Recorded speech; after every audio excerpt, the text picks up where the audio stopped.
Olá, meus amigos, amigos do Oração Ação. Aqui estamos afirmando e reafirmando a importância da amizade, afirmando e reafirmando a importância da oração. Mas tudo, oração e amizade, tendo importância apenas em função do alto, em função de Deus, em função do amor, sentido maior de todas as nossas vidas, de todas as nossas experiências, de todos os nossos momentos. Muito bom, um prazer estarmos aqui novamente.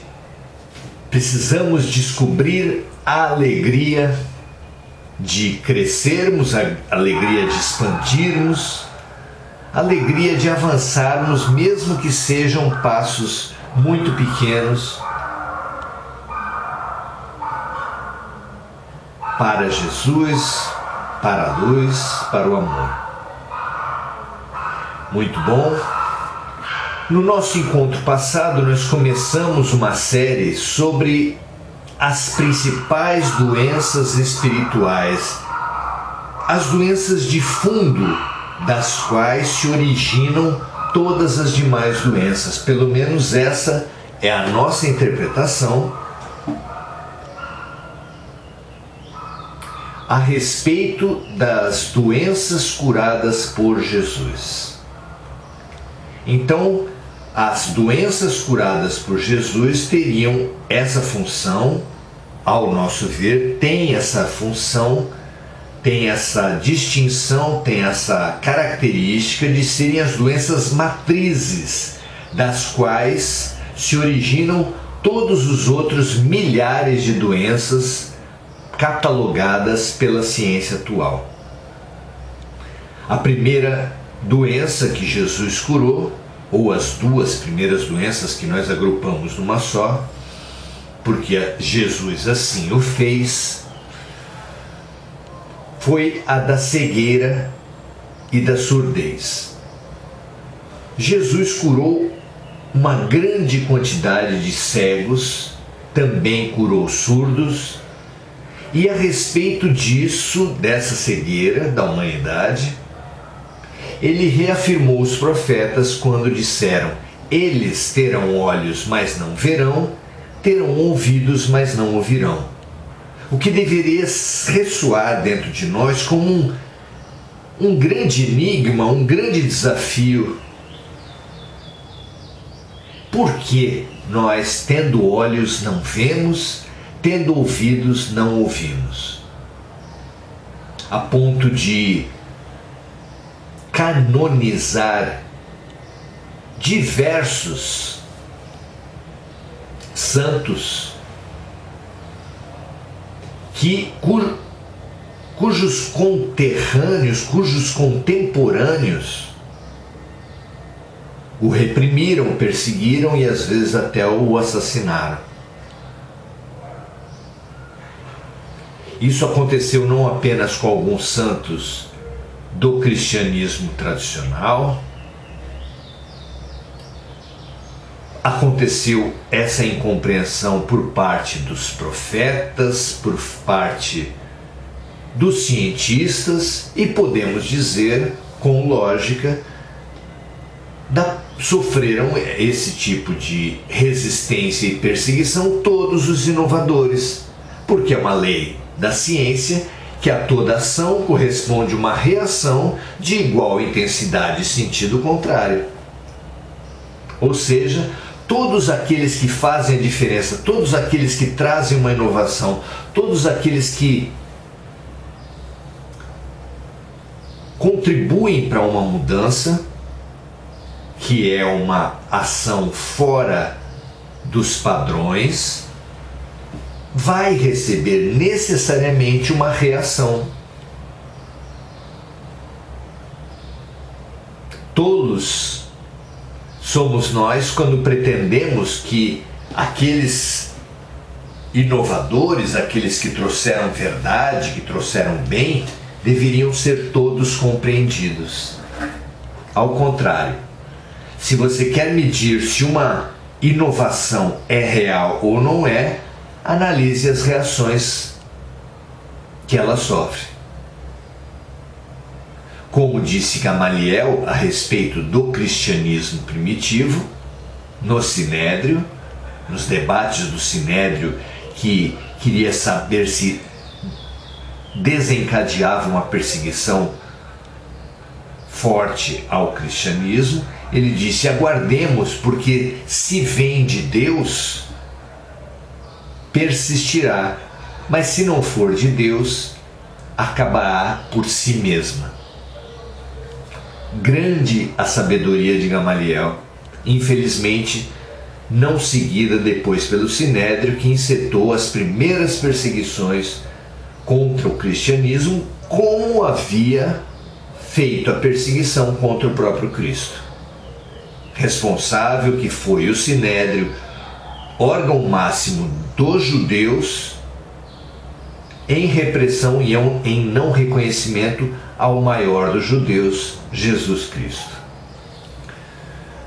Então, não ter olhos de ver e não ter ouvidos de ouvir é especialmente atributo dos acomodados, dos que têm poderes a respeito das ideias antigas, dos que têm interesses dentro das ideias antigas. Esses são os mais difíceis de enxergar o que acontece à sua volta. Persecutórios, veem em tudo ameaças aos seus privilégios, aos seus poderes, e persegue e reage, briga com tudo que for inovação.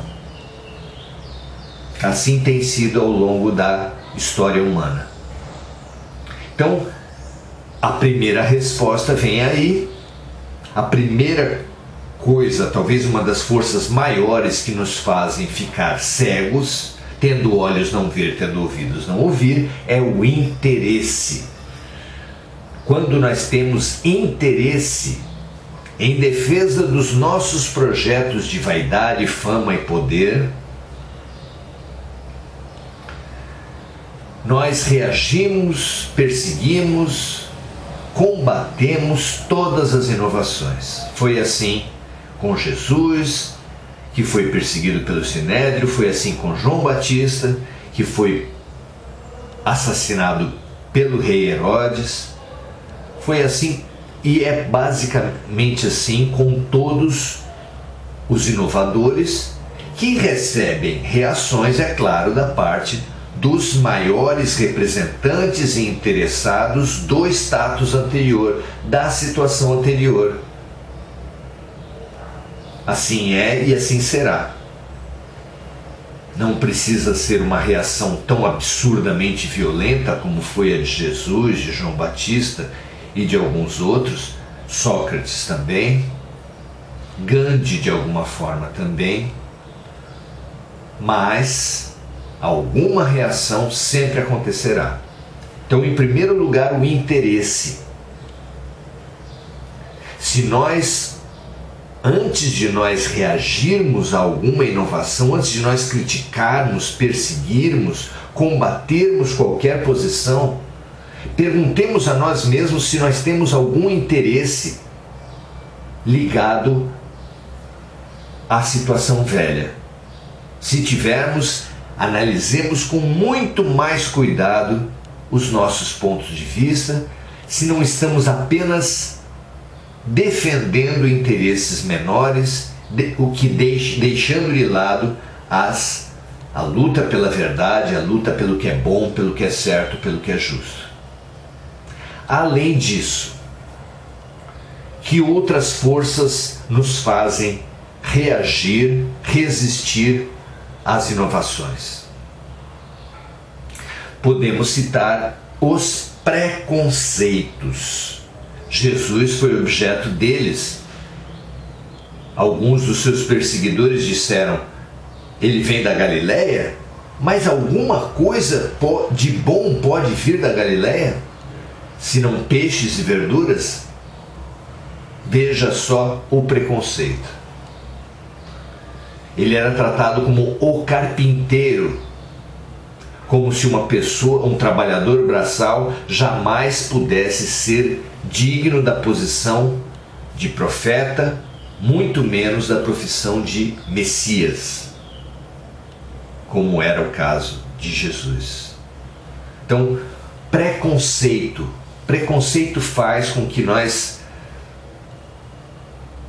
também deixando de lado a fundamental luta pelo que é bom, pelo que é certo, pelo que é justo, combatamos as pessoas não pelo que elas trazem, não como crítica ao que elas trazem, mas combatendo a elas por puro preconceito. Uma mulher não pode trazer uma inovação, um negro não pode trazer inovação, um pobre não pode trazer nada de bom. Repetindo Jesus, vamos criticando e combatendo as pessoas até por pobreza de espírito, por incapacidade de debater no nível das ideias. Muito triste que isso aconteça e precisamos ficar atentos, porque não é só com os outros que isso acontece. Nós temos preconceito e os mais sujeitos aos preconceitos, a ficar escravos dos preconceitos, são aqueles que não reconhecerem os próprios preconceitos. Além disso, enviesam também nossa ação, além do interesse e do preconceito, mágoas, culpas, medos, todo o nosso mundo subjetivo, ao aderir, especialmente quando adere a sistemas, ideologias, maneiras fechadas de ver o mundo, e especialmente quando dessa adesão nós fazemos identidade, nós nos identificamos com as ideologias, com os sistemas, como se aquela fosse a nossa razão de viver, e aí nos tornamos fanáticos. Tempos ricos para estudarmos o fanatismo, já que ele está na política, na religião, nas ideologias diversas. Mas sempre haverá essa armadilha. Para nós enxergarmos os preconceitos, os interesses, os fanatismos apenas nos outros, nos adversários, deixando de perceber que a vida nos traz é sempre espelho. Os problemas dos outros que se aproximam a nós são sempre espelhos, para que nós possamos, refletindo, aprender, conhecer sobre nós mesmos e nos transformar.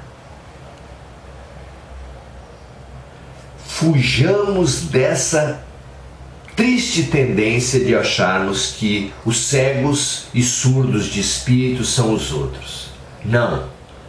Usemos a cegueira e a surdez do mundo para analisarmos as nossas.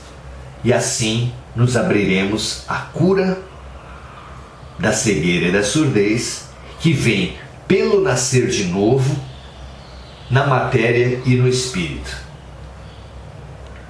Parece óbvio para aqueles que não sabem perdoar, que não sabem admitir outros pontos de vista, que não sabem dialogar, esses mecanismos fundamentais para que possamos enxergar a vida. Parece claro para eles que não conseguirão, que os homens não conseguirão evoluir significativamente em uma vida. Precisarão nascer de novo, já que na reencarnação nós temos as nossas memórias de outras vidas suspensas, arquivadas no inconsciente, e com o consciente assim disponível para o aprendizado, para a reconstrução de relações afetivas, nós temos uma janela fundamental para a nossa reconstrução, que é a infância. Reencarnação, então, é fundamental para isso, mas a própria literatura psicografada, a própria literatura espírita, aponta que muitas vezes as criaturas repetem padrões, repetem erros, repetem preconceitos que as infelicitaram, que infelicitaram outras pessoas. Há notícias de espíritos que se suicidaram, por exemplo, em mais de 20 encarnações sucessivas. Veja que tragédia. Veja que tragédia. Então, como disse Jesus, além de nascer de novo na matéria, precisamos também nascer de novo no espírito. E para isso, para o nosso aprendizado, para a nossa transformação para além dos poderes da infância, uma ferramenta é fundamental: a humildade.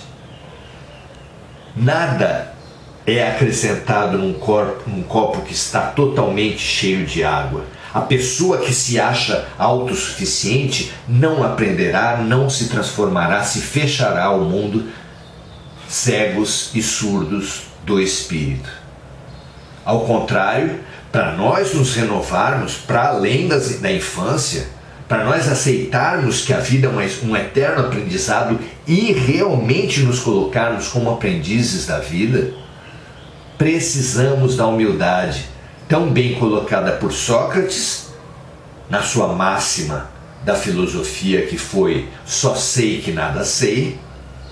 Só nessa condição de consciente da sua ignorância é que você se coloca à disposição dos aprendizados. E também magnificamente colocada por Jesus na primeira das 8 bem-aventuranças que estão lá em Mateus capítulo 5, que é: bem-aventurados os humildes, porque deles é o reino dos céus. Reencarnação e humildade. Renascer na carne e no espírito.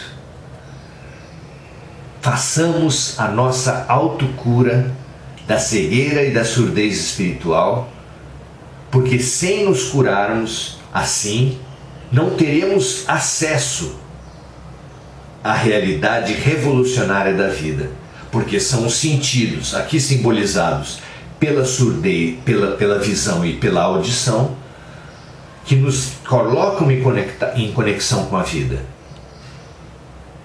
Limpemos esses canais de conexão pela renovação constante, através da reencarnação e através da humildade, que vão nos propiciar nascer de novo na carne e nascer de novo no espírito. Excelentes curas para todos nós. Vamos agora então ao tratamento de saúde para a nossa cegueira, para a nossa surdez. Porque Jesus está diante de nós o tempo todo. Jesus chega até os que se acham videntes, que acham que veem a vida, que acham que veem tudo, como Paulo de Tarso às portas de Damasco, e faz deles cegos da matéria, para que eles percebam da sua cegueira espiritual. Nós podemos não ter exatamente essa patologia da cegueira, como teve Paulo de Tarso, mas podemos ver eclodir no nosso corpo outras patologias que nos farão nos tornar mais humildes,